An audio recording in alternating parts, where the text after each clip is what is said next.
Life Club with Tashima Jones, the podcast, brought to you by Tashima Jones Media. Keep in mind that this content is not intended to be a substitute for professional medical advice, diagnosis, or treatment.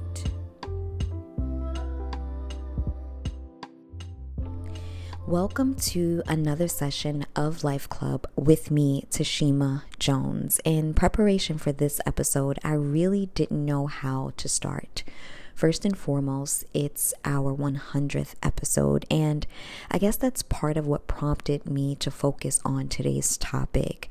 I speak a lot about life, hence the podcast's name, Life Club with Tashima Jones. And not too long ago, I found myself looking at the other side of life.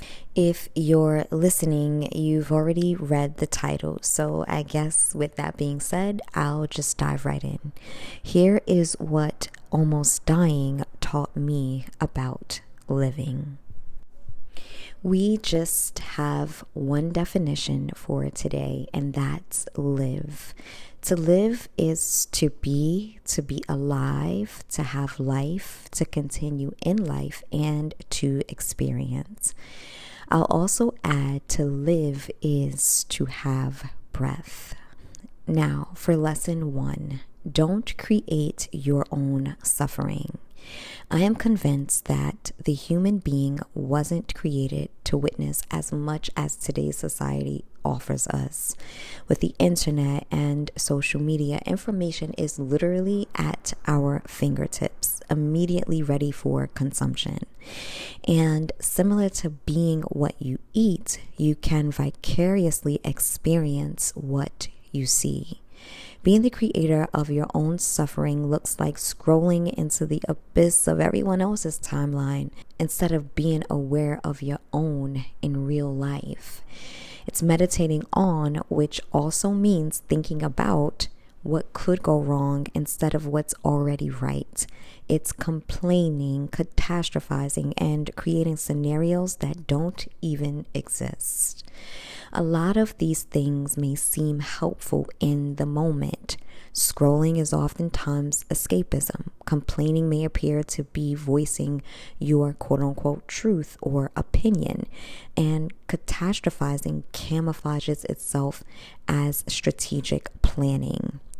And you may have found yourself practicing arguments in your mind. This can be seen as preparation or protection. In reality, none of these actions benefit your life experience. They actually erode it. Understand that life is not happening out there. It's really what's happening on the inside of you. Don't create your own suffering. Seek peace and pursue it.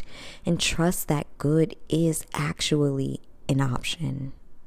Lesson number 2, prioritize healing from trauma.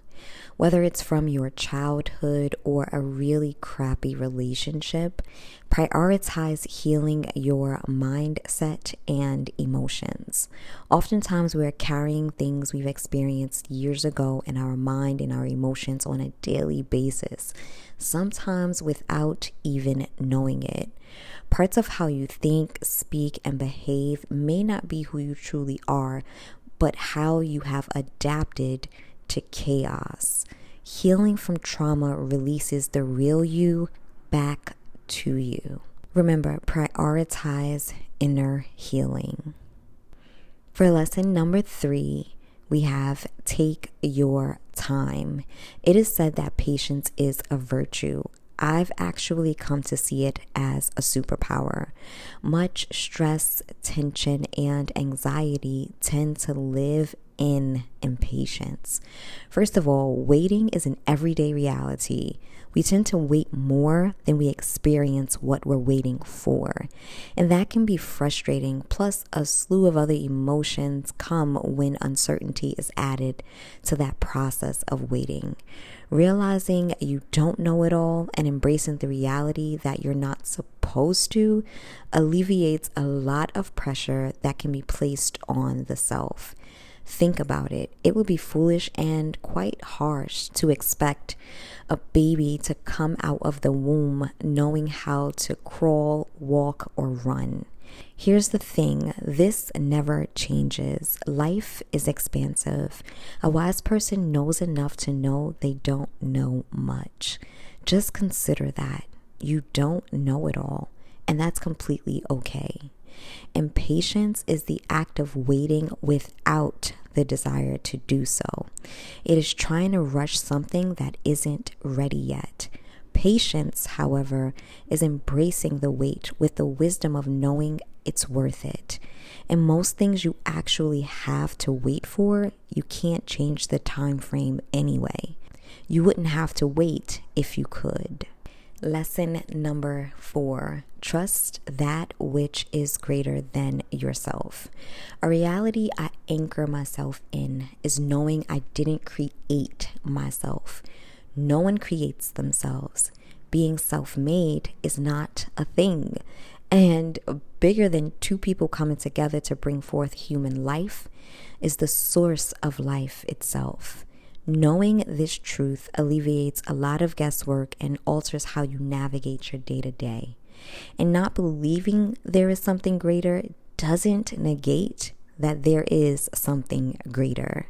With billions of people populating the earth and so many combinations of if-thens and outcomes regarding how any moment can go, I realized there is absolutely no way I could carry the weight of 24 hours on my own, let alone a lifetime. Embracing this truth kind of seems like that's what this whole experience was all for.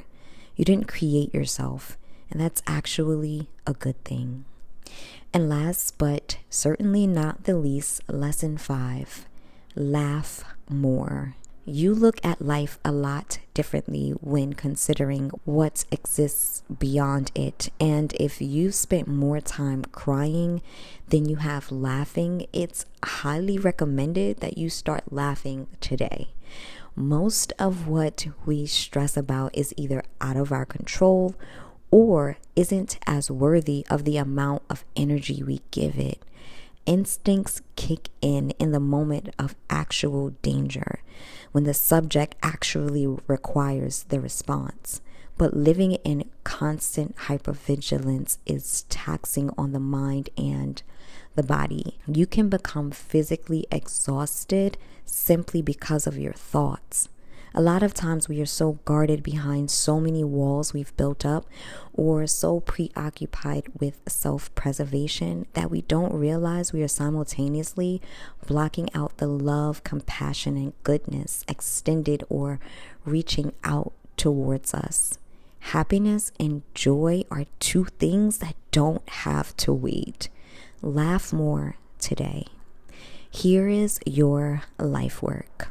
Based on this session, set aside at least 10 minutes to complete and reflect on the following. When is the last time you've actually had a good laugh? Do you laugh on a daily basis? What are some ways you think you can make time to enjoy the moment a little bit more? Do you find yourself being hypervigilant, always looking for what could go wrong or scanning for danger? What is at least one area you can begin to practice relaxing a bit more? What is one moment where you knew you didn't have the ability or strength to change something, or a moment when you worried about something and it all worked out?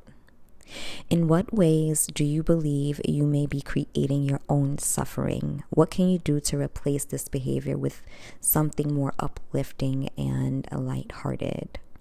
And last but not least, how do you show up in situations when you have to wait or when you are faced with uncertainty? Do you believe you can begin practicing waiting better? As always, be sure to journal your experience. Thank you so much for tuning in to another episode of Life Club with me, Tashima Jones. You could have been anywhere else in the world, but you were here with me, and for that, I am truly grateful. Be sure to share and subscribe to this podcast on whatever platform you are tuning in from, and find me on YouTube at Tashima Jones Media for our 1-minute meditations and other video content. You're also invited to visit tashimajones.com for life coaching sessions, books, articles, courses, and free downloads. Until next time, remember your greatness. Talk soon.